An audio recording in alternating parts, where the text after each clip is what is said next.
Okay, we have an issue here. Failure on this beam. The beam was not strong enough to hold the load.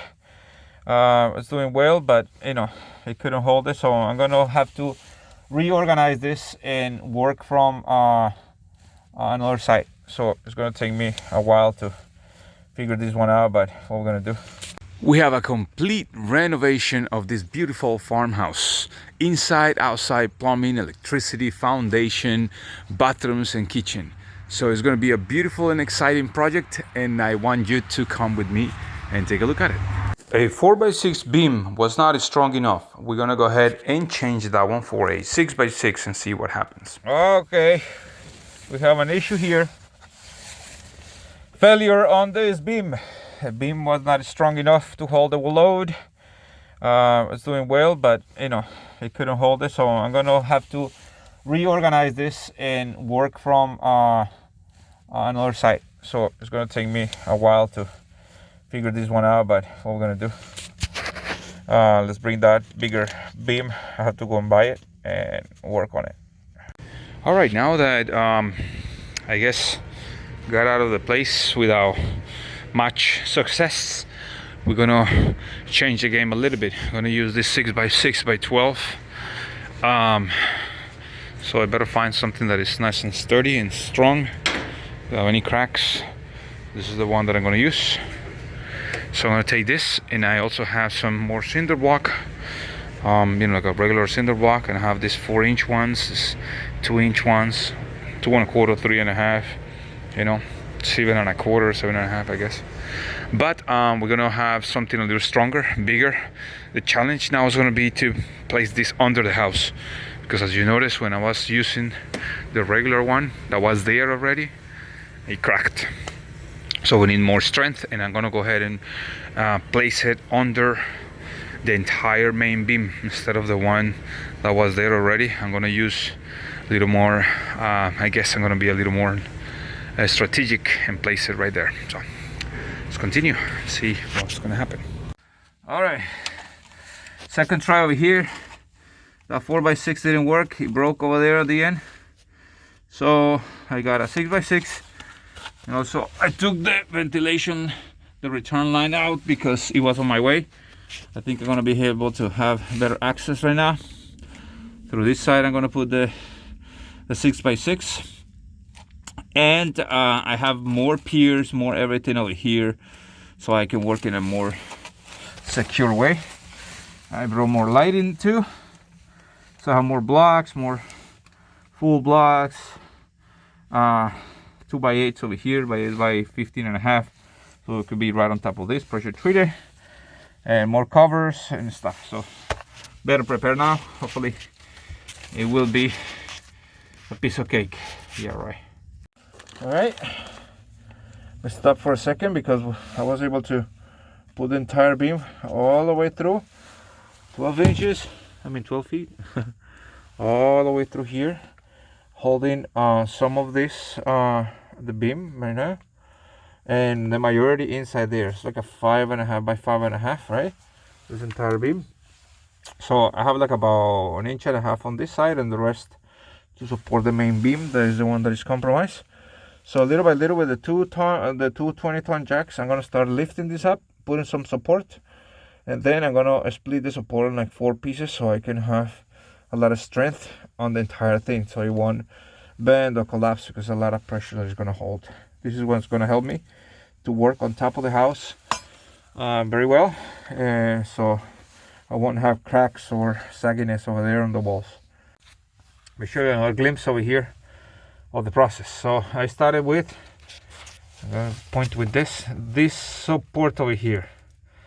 Right behind it, I have the one that I put a lot of pressure on, which is the first block that was there. I put a lot of pressure to the 4-inch solid block, and then on top of that I put this regular cinder block, but it's pinned right here. So the next thing was to put some more support over here. But since I'm using the jack on this side, I'm gonna change that to something a little bigger. So you're gonna need a lot of like 2x6s, 2x4s, 4x4s, whatever combination can help you to start raising these up. while you put pressure. Now, how you put pressure? Right under this piece, I had like two more pieces of like 2x8s, and that's because it's putting a lot of pressure. That you want to do the same thing, but on top of the solid pipe. I mean, of the solid block, which is this block that is here. That is gonna go right here. So I'm putting this provisional support over here. But in fact, what I want is about every 4 feet, I want to have a support, like 3.5 feet. I want to have that support because a lot of weight on top of this beam. So I want to make sure that I distance these new piers nicely. Obviously, I'm putting a lot of pressure, so that's the one that is putting a lot of load on the, I guess, forces on the blocks that are going to be bearing them down as I put more pressure. All right, so that's the first one. Nice, a lot of pressure over there. The jack is working really well. I have the second pier over here. That one is already as tight as it can be against the ground. So, you know, it's about like putting more pressure and pressure, letting pressure rest so you can actually start pushing the dirt down in this case.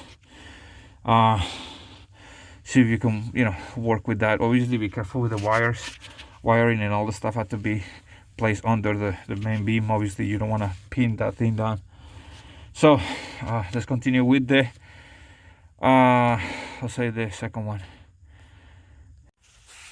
This is what I want to show you. After putting a lot of pressure on that solid block, what I'm using is an exact size, using a 2x8 by 15.5. I put enough pressure on the entire thing. I leveled it and I put enough pressure so it starts sinking down because of the pressure, the 20 tons that I'm applying to these things. So as it does that, I get more blocks and I start staggering on top. That way I can find a stable and solid and strong compacted soil so I can put my foundation in. So that's where the pier is going to be, but I'm putting a lot of pressure so it becomes a stable pier, and this is what is helping me to create that height that I need. So once I bring it just a little bit higher than the pressure that I want, take it out, and when it resides, it kind of comes to the height that I want. So let's remember again, we want to make sure that whenever we are doing this type of supporting, we don't put as our first layer any type of wood. That wood will rot later on and it will compress back again. We want to make sure that whenever we're working with this, obviously we have supports on the sides. In fact, when I was lifting the old beam that was there, what saved me from any type of harm was the fact that I had some supports on the side. So you may end up having a little bit of a space to work with, but it's better that you have support. So if the jack start like tilting to one side or something, you have supports right next to you. So that's why I like to have a lot of different sizes of pieces of wood around me, so I can start just trimming this and making sure that whatever I'm doing is secure as I go up. So another important thing that you need to remember is that the beams themselves are going to be as good as the wood that is right on top. And that's why when I moved this beam a little closer to the main beam, I was able to hold a little bit of the joists, like 1.5 inches of the joist, and the rest against the main beam, and it works really well. By now I'm actually working in the bathroom, and I can't wait for you to see those videos. A beautiful design, a nice shower system, curveless shower system, and I want you to take a look at it. So it's really important, again, that you consider all those parts whenever you're lifting this up. You want to make sure that as you compress the material down, you put more blocks underneath. Then later on you can actually cover it up with a concrete mix that is designed with fiberglass reinforcement, so you can actually do that dry stacking, and you actually will pass an inspection. That's the important thing about it, that you will pass an inspection. because in this case it's really hard to actually create a footer and just pouring concrete down is extremely hard. I mean, we only have This is the a little bit final of part space. after like 10 hours of dealing with this. I put a lot of pressure. You can actually see a little gaps over here because I have a lot of pressure. I was releasing the supports that I had in the middle. So now when I drop the weight, everything will be nice and straight. That was what I was looking for a whole bunch of times. So let me show you here the last part.